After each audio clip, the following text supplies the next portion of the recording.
বন্ধুগণ, আমি রবিল হাসান কমল এবং স্বাগতম আপনাদের আমার ইউটিউব চ্যানেল আর কমলে। তো আজ আমি চলে এসেছি আমার একটা নতুন ব্লগ নিয়ে। তো কিছুদিন আগে আমি আমার ইউটিউব চ্যানেলে একটা ভিডিও আপলোড করেছিলাম, যেখানে আমি গিয়েছিলাম আপনাদের ডিগ্রি চর। তো আজ আমি এসে পড়েছি 5 নম্বর ঘাট, এটা কি কয়, বন্দরঘাট। তো আজ আমি এই বন্দরঘাট পরিদর্শন করে দেখাবো। তো চলুন আমার ভিডিও শুরু করে যাক। তো বন্ধুরা, এ হচ্ছে আপনাদের বন্দরঘাট। তো বন্দরঘাট আপনাদের দেখাবো। এই হচ্ছে সামনে হচ্ছে নদী, নদী, পানি ভিতরে পারামারি বেশি। তো সামনে নদী, দেখুন নদীর ভিতরে দূর দূরান্ত অনেক বাড়িঘর আছে। সেই বাড়িঘরে অনেক মানুষগণ থাকে, মানে মানুষ থাকে, আর কেউ থাকে না। দেখেন ওইখানে একটা টাইটানিক জাহাজ যাচ্ছে। আমার আড্ডা যেতেছে না কিনা আমি ঠিক জানি না, কিন্তু আমার গড়ি দেওয়া যেতেছে, দামি গড়ি। এই যে এনে একটা নদী, নৌকা, আর এনে জাহাজ, এনে অনেকগুলি মানুষ, এনে একটা চার দোকান, একটা কুত্তা বয়ালিছে। কুত্তা বয়ালিছে, এটা কি দর দিছে আমি জানি না, কিন্তু এটা মানুষ ছিল। তবে আপনাদের দেখবো এখানে অনেকগুলো মিলে।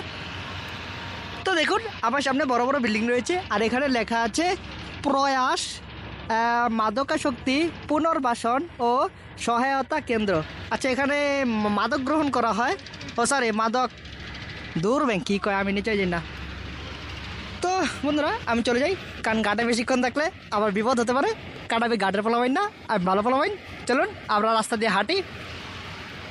আপনাদের অনেক আন্দার লাগছে, কারণ আমার মোবাইলে চার্জ নাই, সেজন্য বাতি আমি কমিয়ে রাখছি।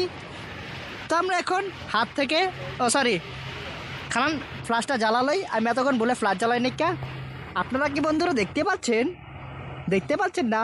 আমি তো দেখতে পাচ্ছি। ওত্তেরি আমি পিস লাগাইছি। এই যে আমার পা, পা কো আমার বন্ধুরা, আমার পা কোথায়? আমার পা গায়েব হয়ে গেছে। আমি পিস লাগাই এখনই পড়ে যেতাম। তা আমি সামনে এন্দা যেতাম না বন্ধুরা, এন্দা অনেক সাউন্ড দূর ভেঙে দেখ লাগেল আমার ডর করে। পিছে একটা কারখানা ছিল, কারখানার ভিতরে অনেক সাউন্ড ছিল, সেজন্য আমি সাউন্ডটারে একটু স্কিপ করে আমি চলে এসেছি আবার আমার ভিডিওর ভিতরে। তো আমি সামনে এগোচ্ছি, কিন্তু কোথায় এগোচ্ছি তা আমি ঠিক জানি না। আমার সামনে অনেকগুলো মানুষ।